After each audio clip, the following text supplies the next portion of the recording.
chapter. This week's Parsha, Parshas Shlach, is amazing and holds within it some very powerful lessons on how we can live our best lives.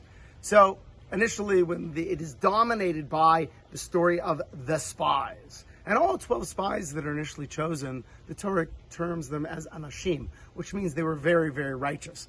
We know the end of the story. We know that really they end up splitting up into two groups, a group of Kalev and Yoshua and the other 10 spies.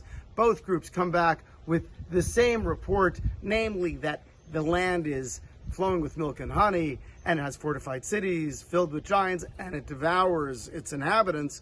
Yet Kalev and Yoshua say, let's go forward into the land of Israel. And the other 10 spies say, no, we cannot do that. What happened to those other 10 spies? Now, before we address that issue, we do realize that even Kalev and Yoshua needed divine assistance in order to remain righteous. Moshe called Hoshea Yehoshua, he changed his name, and that gave Yoshua divine assistance in order to remain righteous. And Kalev, the Gemara tells us, swung by Hebron, visited the tomb of the patriarchs, and that gave him extra intellectual clarity and divine assistance. What happened to the other 10 spies? Well, the Rambam gives us great insight. It says at the beginning of the 6th parak of Hilchos Deos that we are all subject to social pressure. And those 10 spies realized that the Jewish people, they didn't want to go forward in the land of Israel. As a matter of fact, they called Kalev and Yoshua murderers when Kalev and Yoshua suggested that they should listen to the Almighty and go forward in the land of Israel. Who wants to be called a murderer? Seriously. So it's the recognition that there was a tremendous social pressure going against those 10 spies, and very few people can stand up to great social pressure going against doing what they know is correct.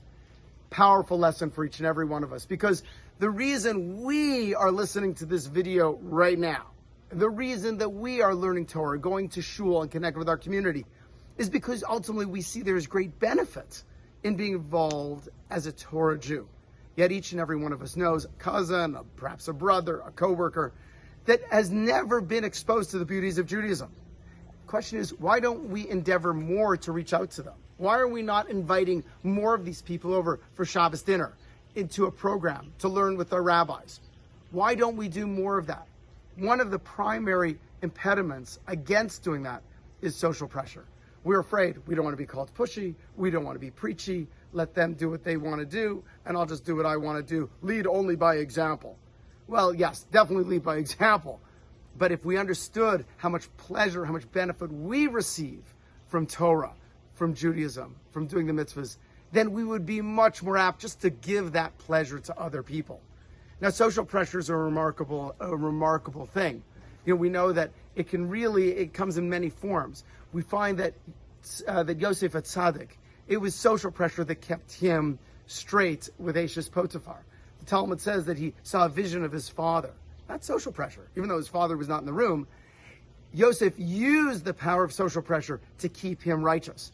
And at the same time, we can recognize the other way that we should use social pressure in a deeper form. There's a great story told of a particular rabbi.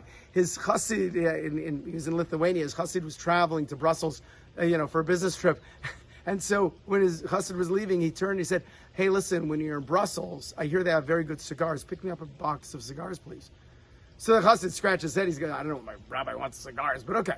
So when he was coming back, the chassid realized he didn't get the cigars. So he's in a train station in Paris, and he went into a store, bought some cigars, turned to his rabbi afterwards and said, hey, Rabbi, when I was in Brussels, I was so busy, I didn't have a chance to pick up the cigars, but I got these in Paris, and I hear they're very, very good. So the rabbi said, I don't smoke. The reason I asked you to pick up the cigars was not because I wanted to smoke the cigar.